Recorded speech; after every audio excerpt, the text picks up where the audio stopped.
What's up, everybody? This is Carl from Techful Goodies, and today we're looking at another streaming webcam from EMEET. This is the EMEET SmartCam S800. Now, I already did a review of the StreamCam 1. We had a multicam setup, and that device is specifically set up for multicam streaming, switching between cameras. This one here has a couple of really awesome features that I just want to talk to you all about. Thanks to them for sending this over so I can share this with you, because I think it is a really good option for a webcam. I've tested out a ton of webcams in the past, and they've all fallen short. They've been okay, but this one really is a step above. And the reason for that is that it has 4K video, HDR, autofocus, and 2 microphones. So the autofocus is a huge thing. So you could probably use it in a situation like I have here, whether it's a front-facing camera or a top-facing camera where you like to hold things up to a camera and have it automatically focus on whatever you're holding up. Now, I have Canon M200 cameras there and here, but I might be able to use this as a third camera in my setup. So let's take a look at what's in the box. So in the box, you get the camera itself, very similar looking to the StreamCam 1, and you also get a pack of accessories. In the accessories box, you have a USB-A to a USB-C cable. Now, this is a USB 3.0 or a 3.1 cable. It's very important if you want to get the full 4K experience to use either this cable or a fast enough cable to be able to allow it to use the full 4K. So the camera itself is actually pretty simple. You do have a sliding shutter, open and close, so you have a privacy mode or when you're ready to record. On the back, you simply have one USB-C hookup on the back here to be able to hook it up to your computer, as well as a tripod mount and a monitor clamp so that you can clamp it onto your monitor. So as far as the software goes, you're going to want to download the EMEET Link software. Not the EMEET Stream software, you're going to want the EMEET Link. That's for Windows and Mac OS, so you can use it on either platform. Now, if we take a look here at the EMEET Link software, you can see that once it's initialized, you have a lot of different options. My mouth might not match up to what's showing the preview in real time because my computer here is not super fast, but they give you the option to have some framing grids if you like to have that to know where you are in relation to the middle of the frame. It has different metering modes for the autofocus. So when it's autofocusing, it can look for face, it can look for spot, global metering, and mitten betonte bitchminishern. I guess. I don't know what that is. I don't know. It's a specific metering mode. Maybe I'll put it up here on the screen. But you can also choose it to face focus or central area focus. Now, if I was using it as a top-down camera, I would use something like the central area focus instead of the face focus. But right now, I'm going to leave it on face focus. And autofocus is on. So if I'm going to go ahead and put my hand up here.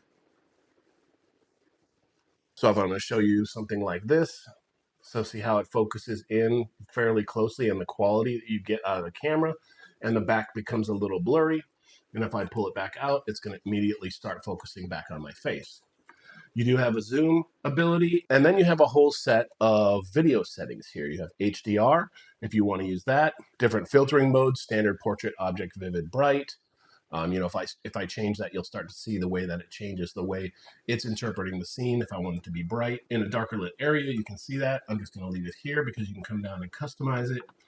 You can change the brightness, contrast, sharpness, all the standard stuff that you would expect to be able to change on a camera. But the thing that I wanted to make sure to show you was the quality of the video that you get from the camera. One of the things that the E-Link software doesn't allow for, and I haven't found it yet, is the ability for you to be able to record directly from the software. What they suggest is you go ahead and use something else. You can use OBS, but I found that with OBS, you really have to tweak the settings to make sure that your compression and saving of the video is right so that you don't get a lot of pixelation or bad quality. What I have found is if you just use the simple camera app from Windows. All right, so I've got everything set up here on my other computer, but what I want to show you is how to set this up. Okay, so you're looking at my screen now. And what's happening is you're seeing the camera that's built into my laptop. In order to use the StreamCam 1 here that is on the top of my laptop, with this camera app, you're going to want to go up in the top right corner and change camera. So I'm going to flip through, and there we go. So I'm using the StreamCam as my camera, and I'm going to come in here to the settings and go down to video settings, and I can now change this to 4K. 30 frames per second. And once I've done that, and once that's set up, I'm gonna now go ahead and record directly from this camera and give you an example of how it sounds and how it looks. So here I'm going to switch over now. So all right, so now I'm recording from the S800. This is the quality that you can experience or expect. If I hold this up, you can see how crisp and clear it actually looks on the camera. A lot of times with the webcams that you get, you'll end up seeing a lot of sort of blurriness around text or anything that's sharp. And the one good thing about this is the fact that it takes the settings from the EMEET SmartCam software. So if I went in and wanted to turn on HDR or change the saturation or change the brightness, I can do that. I don't normally record in full 4K, but I am recording this in 4K. So what I'll do is I'll go ahead and export this whole entire video you're watching right now in 4K. So if you wanted to see the full quality of the camera, you could do so. Now, I also want to kind of show you a top-down view of what it would look like if you were using it maybe as a top-down camera.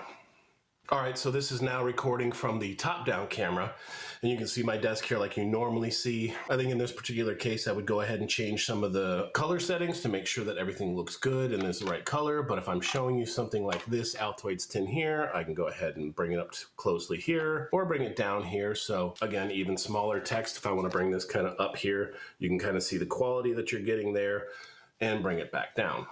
So anyway, I just wanted to kind of have a quick video here to go over this camera because I really do think it is a viable option. The price is very affordable. I'll leave the link down below.